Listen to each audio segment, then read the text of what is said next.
No. I try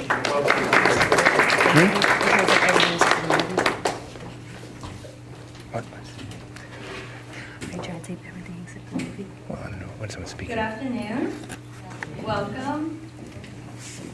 My name is Kira Azam, and I'm just going to give you our definition of our Stories of Palestinian Diaspora project.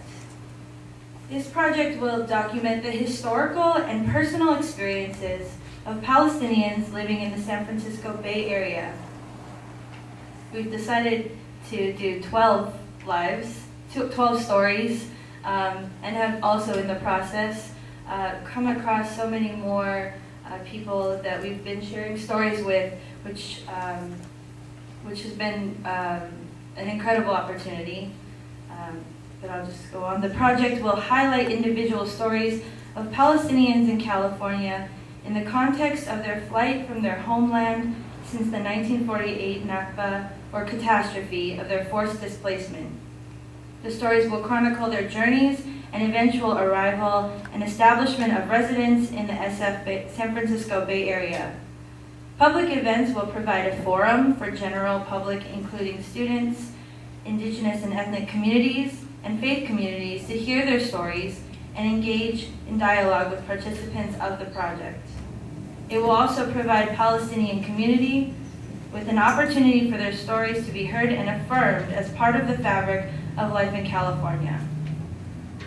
As Pastor Yoshi already said, this project is co-sponsored by our Buena Vista Community Institute, which is the community development branch of Buena Vista UMC, and also Ahmed, the Arab and Muslim Ethnicities and Diaspora Initiative at San Francisco State University. So we are blessed and grateful to be working also with Dr. Farouk Abdel-Muhti.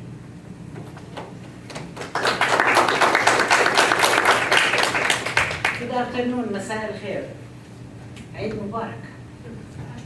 Thank you, Michael, and thank you, Kira, and thank you, the community here, for really illustrating what real solidarity means. We can expand on that. So I actually, in my enthusiasm to prepare for today, I wrote a little something this morning about my memories. So let me share. Yesterday was the Eid al-Adha. I used to look forward to it as a little girl growing up in Nablus at the time under Jordanian rule. I hated the early morning hours when the grown-ups, parents, uncles, and aunts would go to the cemetery to spend time with and remember the relatives who passed on before they can welcome the Eid and the joy. Before the occupation, 1967, the Eid meant an amusement park, fun, and lunch with the whole family at the house of Auntie Widad, who lived across the street from Naila Zaeder, one of her best and oldest friends, sister to Wael Zaeder, who was to be assassinated later on by a Mossad assassination team headed by the Israeli Defense Minister, Ehud Barak, on October 16, 1972, in the hallway of his apartment in Rome. As Emily Jasser tells us in her winning installation, Wael Zaeder was at the time translating 1001 Nights from Arabic to Italian. He was not carrying bombs. At my aunt's house, we will come in new Eid clothes and receive Eidiyya, or the monetary value we would save for future things. After lunch, my parents will pack us, all 6 of us, in my dad's old Chevy. Incidentally, his fondness for American cars developed during the summers from 1947 to 1953, when, as a student at the University of Knoxville in Tennessee in Knoxville, he and his other friends would drive every year from Knoxville to Detroit to work in the auto industry and trade in their old cars for new ones. He also became stateless in 1948 when Palestine fell. But that's another story. We would go to Amman to visit my Aunt Fatima and her family, or to Ramallah El-Bira to visit my Aunt Samiha. The fun Eid totally disappeared after 1967. No fair, no music, definitely no travel to Amman. That was impossible. It took a while before we were able to go to Ramallah to wish my aunt Khalil happy Eid and spend time with her to make up for the huge void she experienced living with none of her children. Saji serving a 7-year-old sentence in Israeli jails for his affiliation with the Palestinian resistance, and the rest denied entry to Palestine to punish their mother for her role in the Palestinian anti-occupation resistance, including the clandestine leadership of the genuine Palestinian movement. With living in exile for 12 years and my inability to travel anywhere outside the US, the Eid became larger and larger in my mind. I would experience an indescribable pain as I imagined my parents, aunts, and uncles going to the cemetery before dawn to visit the graves of our relatives.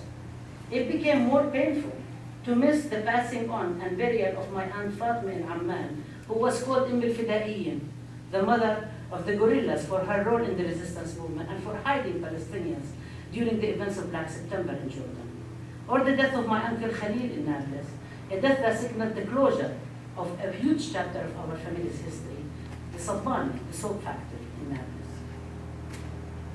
While specific to me, these memories are not exceptional. Each of us has a story to tell. And living in diaspora has a way to sharpen and bring to focus all the little things we never thought were important at the time while growing up back home. But they become so central to displaced people.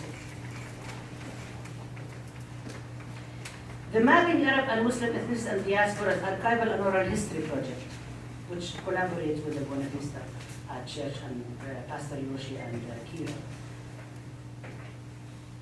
is a multi-year, multi-site, interdisciplinary research project that aims at collecting, preserving, digitizing, analyzing, and making public a multiplicity of narratives that reflect the diverse experiences of displacement, defy homogenization and stereotyping of Arabs and Muslims, capture communal collective action and survival strategies in hostile environment, and remind us that our alliances are based on common struggles for dignity, justice, and peace.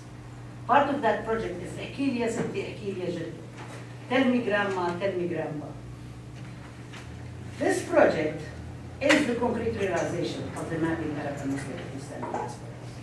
The project captured our commitment to community accountability on one hand, and to grounded and rigorous research on the other. Arab and Muslim youth will be trained to interview their elders according to the highest ethical standards in field research and the latest and most effective techniques in oral history methods. We wrote this, by the way, in 2009, so finally our visions actually getting realized.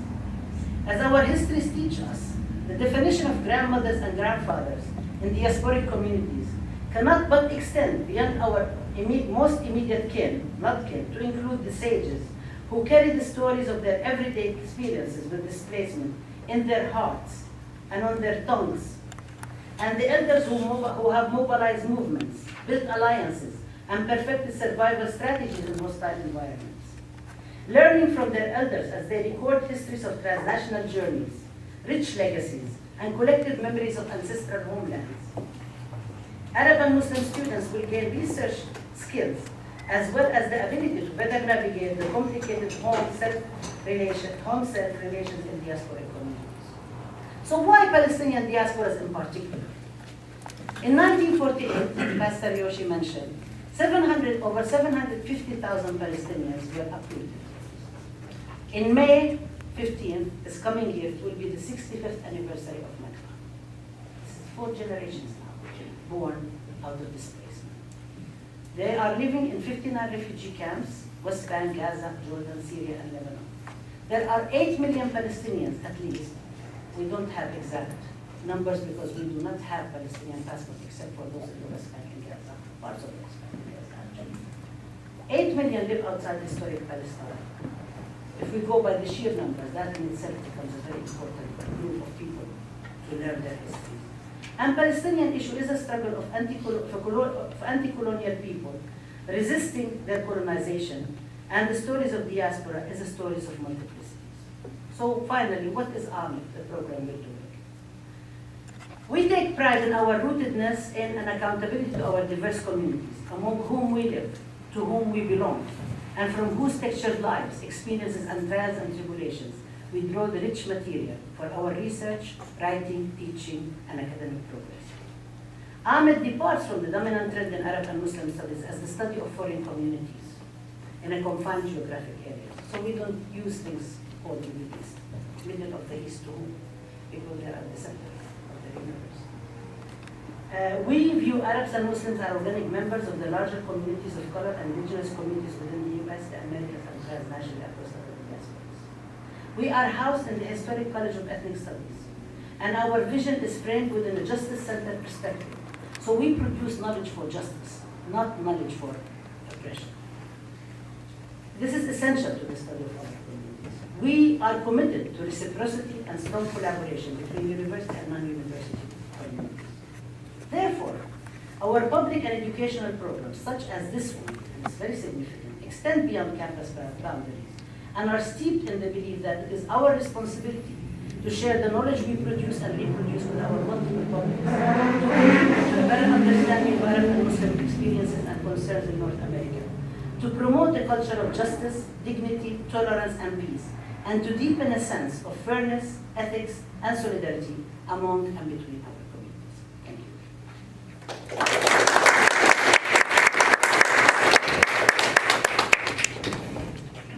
And we have also, we're doing 3 events. We had the Sabra and Shatila massacre anniversary, the 30th anniversary of the Sabra and Shatila massacre at San Francisco State. This event we're doing here at Buena Vista. Next event is going to be November 1st. There are flyers in the back if people don't mind passing them around, so every one of you will take one. And it is to commemorate the 5th anniversary of the Palestinian Cultural Mural at San Francisco State, which was really made possible by the efforts of the students and the strong coalition of community, university, and the students made it happen. So we really hope that you will join us. And that is another story that we're recording.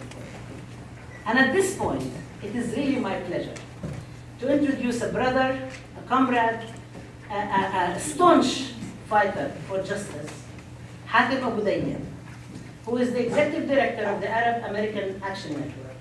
It's a community-based organization that supports the empowerment of Arab immigrants and Arab American communities in Greater Chicago. He is the son of Palestinian immigrants and one of the 23 Midwest activists raided and targeted by the FBI and U.S. Attorney's Office for his Palestine support work.